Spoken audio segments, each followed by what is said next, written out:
అననేమో నేటికిప్పుడు చేసెద నీ నామ భజన చేరి వినవయ్య ధైర్యముగను భూషణ వికాస శ్రీ ధర్మపుర నివాస దుష్ట సంహార నరసింహ దురిత దూర.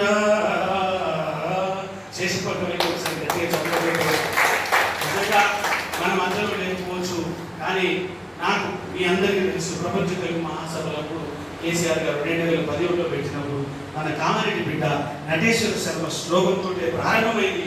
ఆయన మోక్షానికి వెళ్ళిండు కాబట్టి ఆయనకు కూడా మనం నివాళులు అర్పిస్తాం. సార్ గట్టిగా చప్పట్లతో నటేశ్వర శర్మ లాంటి వ్యక్తి మన గడ్డ మీద కొట్టి మన మధ్యలో తిరిగి మనతో అవధానం చేసి మనల్ని బ్లెస్సింగ్స్ ఇచ్చిన గొప్ప గొప్ప వ్యక్తులు.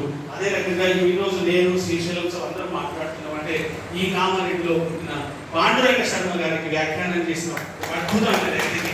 ఇట్లా నేనేమంటున్నానంటే ఎక్కడెక్కడో కవులు ఎక్కడెక్కడో గురువులు కాదు, మన తెలుగులో ఉన్న అద్భుతమైన కవులు ఉన్నారు, సాహిత్యకారులు ఉన్నారు, గాయకులు ఉన్నారు, కోరెటి వెంకన్న అందశ్రీ లాంటి వాడు, అదే రకంగా యోగిని లాంటి శబరిమాత లాంటి వారు ఉన్నారు. సమయం అయిపోయినట్టున్నది, జ్యోతమ్మ చూస్తుంది. ధన్యవాదాలు.